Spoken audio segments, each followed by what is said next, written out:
It's March Mania at Sports Interaction. Wow. NHL, NBA, March Madness, MLB, so much more. It's bananas. Bananas. That was good spelling. Thank you. Play Pinata Picks and Minute Madness exclusive games with insane odds you can't play anywhere else. Make your next bet at Sports Interaction. Download the app in Ontario. Use the QR code at the bottom of the screen. Or head to sportsinteraction.com/STPN to get started. It's 18 plus. Please play responsibly. Now let's move on to the Winnipeg Jets. Scott Billick, who is the the Jets beat writer for the Winnipeg Sun, had a really interesting conversation with Rick Bowness. I have not seen this. Now, let me ask you guys, if you were to sum up the last 2 weeks of Winnipeg Jets hockey in a couple of words, what would it be? How do you describe what ends up in Leo's diaper? Woo! Smelly, and green, caca, yucky. Okay, there we go. We found it. This quote gets better as it goes along. Yeah. So I'm going to start, and you're going to be like, okay, that's not really much, but wait for the end. The stunning conclusion. Oh. The question from Scott: do you need more commitment from some of your best players right now? Rick Bowness: I've got to get more out of them. Put it that way.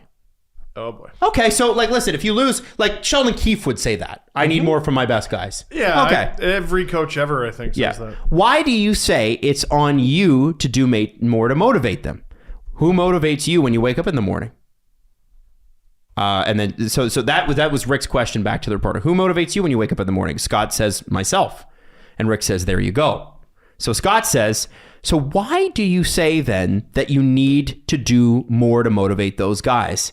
Rick Bowness says, that's what we're dealing with. That's part of our job. It's to stay on top of them and to keep pushing them and don't let them get into a comfort zone and don't let them back off. Sometimes you're doing that and you're not even aware that you're doing it. So it has to be shown. It has to be talked to. It has to be addressed. We'll keep pushing, and then the rest is on them. Quote, if we were allowing this and not addressing that they can do more, that's one thing. But we are addressing it, and now that next step has to come from them. And Scott says this question to sum up the quote, just seems a little odd that you need to motivate some of these veterans. And Rick says, yep, that's what we're dealing with.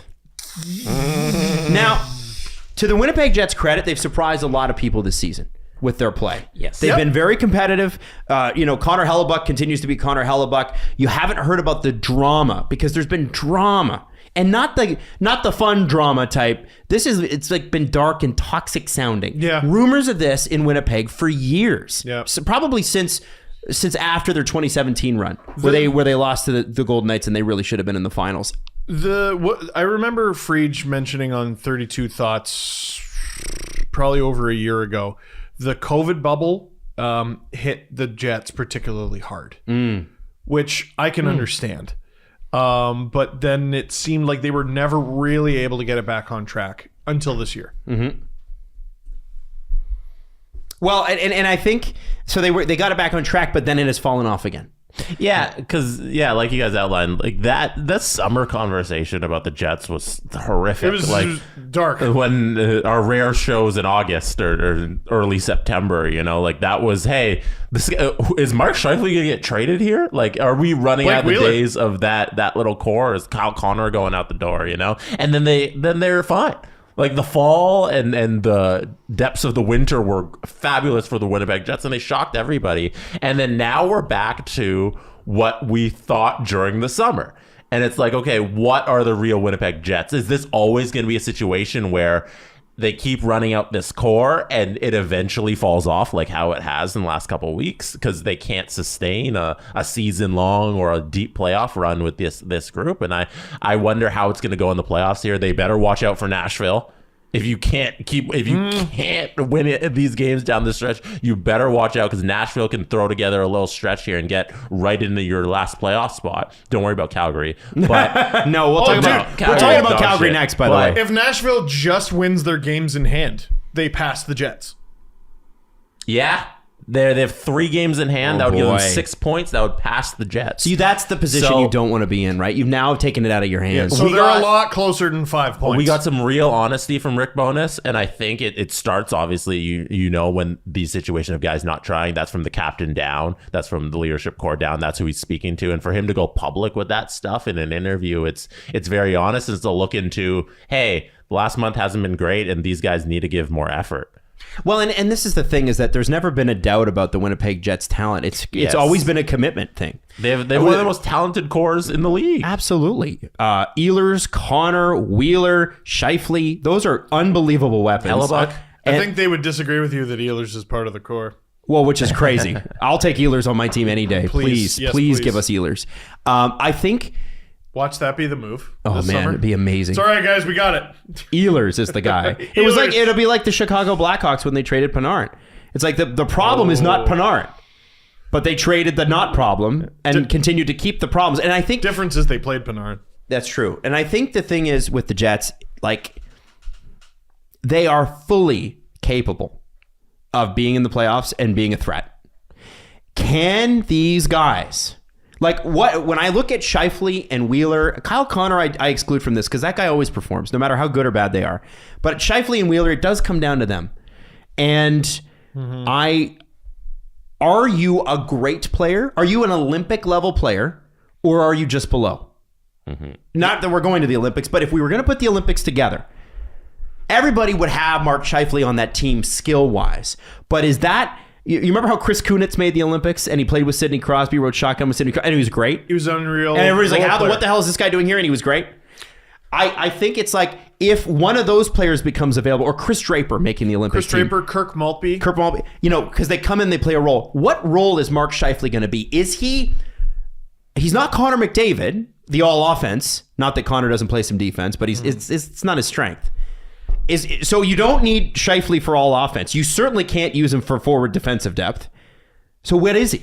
And the Americans, maybe they're a little thinner, but even then, like, do you need Blake Wheeler to score you a pile of goals, or is it going to come from Austin Matthews and a bunch of the younger guys? 2010 Olympics. How many points did Rick Nash have? I have no idea. Neither do I.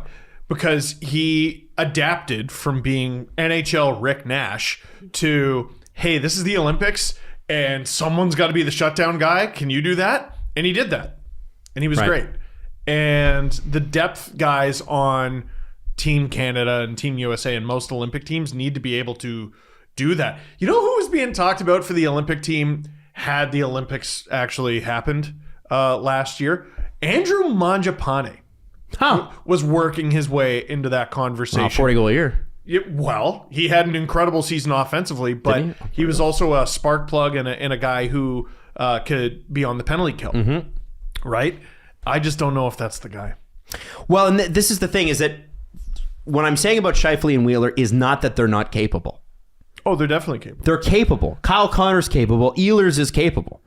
Although it seems like he is the next Nordic person to be traded for less than his value. I do when it comes to the Jets. Wow. You have the talent. You are in your prime.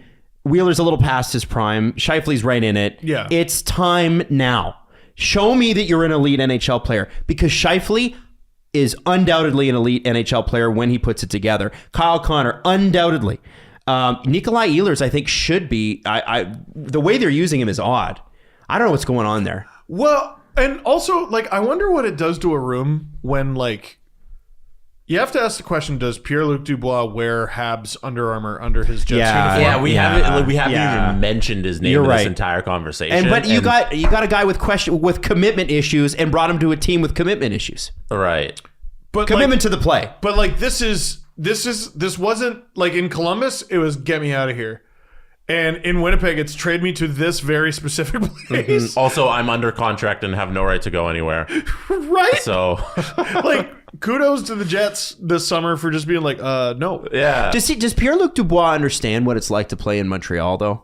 Because here's my thing. You play like that in Montreal, they'll fucking eat you alive. Yeah. He has a big role on this team, too. And He's not a bad hockey player. Of course he's not. Not at all. That's why we're expecting things. If he was a bad hockey player, we wouldn't expect anything. No, he's and I think he's the sort of guy you would love to have in the playoffs, but like you got to get there first, dude.